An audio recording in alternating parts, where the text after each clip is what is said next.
Je vous invite à prendre une petite cuillère et à goûter et à me faire parvenir vos remarques également.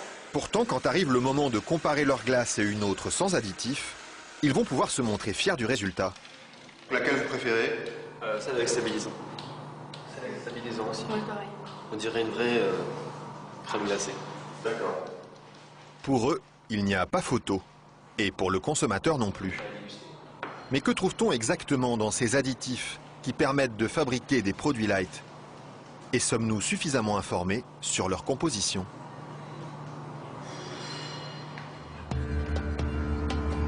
C'est à Vilvoorde, à quelques kilomètres de Bruxelles, que nous sommes allés chercher les réponses.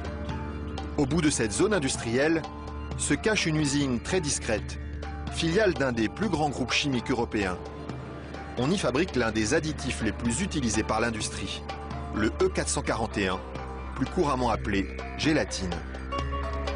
Et le responsable commercial de l'usine, Michel Vandenberg, n'est pas peu fier de nous montrer tout ce qu'on arrive à fabriquer avec son produit miracle.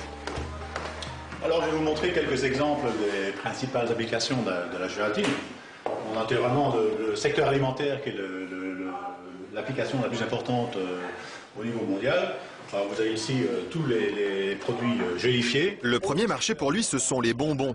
Mais on trouve aussi sa gélatine dans des gélules pharmaceutiques, des pellicules photo et même des shampoings.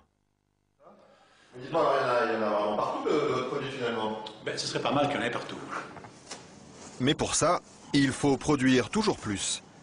Alors ici, l'usine tourne à plein régime.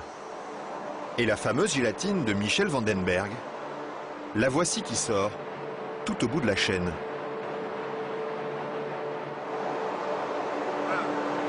Ça c'est la fameuse gélatine. Ça c'est la gélatine. Ce sont ces spaghettis qui collent aux doigts. Il faut à peu près 3 à 4 jours pour arriver jusqu'ici. De la préparation de la matière première jusqu'à le séchoir ici. 3 ou 4 jours de transformation dans les entrailles d'une usine où ces immenses cuves remplies d'acide et d'eau bouillante font régner une moiteur tropicale. Et au milieu de cette atmosphère étouffante, il y a un détail qui frappe le visiteur et qui pénètre jusque dans les locaux les plus protégés de l'usine. C'est pourquoi ça? Ah, c'est les odeurs. Elles sont mauvaises ici? D'accord, ça dépend. Une odeur âcre, d'acide et de graisse brûlée qui flotte sur tout le site jusqu'à l'extérieur de l'usine. Et la raison de cette odeur, la voici. C'est la matière première avec laquelle on fabrique la gélatine. Ça c'est la matière première. Nous traitons donc la couenne, la peau de porc. D'accord. De la peau de porc qui arrive par palettes entières dans son usine. Une matière première qui ne lui coûte presque rien et qu'il achète dans toute l'Europe. Ceux-ci viennent de Hongrie. Ça vient de Hongrie, d'accord. Voilà. Et tous les jours, près de 150 tonnes de couenne de porc attendent dans ce hangar d'être dévorées par un monstre d'acier au nom évocateur, Dinosaurus.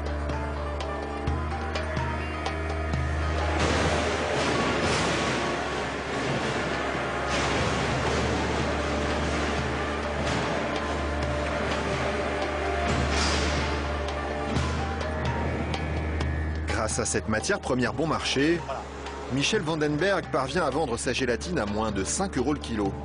Un prix défiant toute concurrence qui lui ouvre sans cesse de nouveaux marchés. Et celui qui marche bien en ce moment, c'est justement le marché des produits light. Attendez, il ne faut pas filmer ça à 1 minute. Mais voilà, ceci, qui est un beurre allégé, 40%. Alors un fromage frais, 0% matière grasse. Et chez lui, on trouve même les plus grandes marques. En marque Danone, taille fine.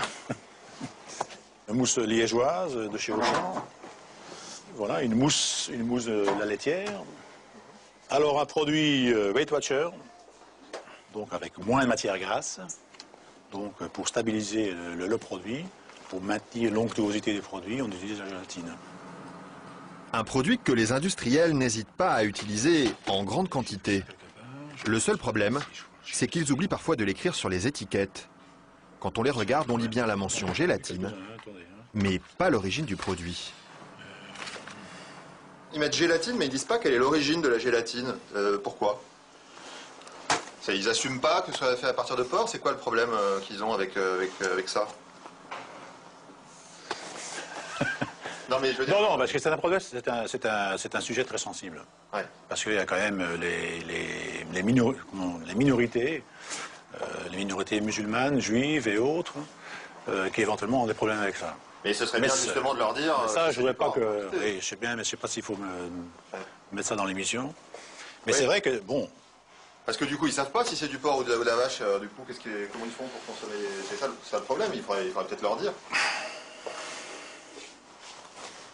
Une question qui laisse Michel Vandenberg sans voix et à laquelle aucune marque de l'agroalimentaire n'a souhaité répondre, malgré nos nombreuses sollicitations.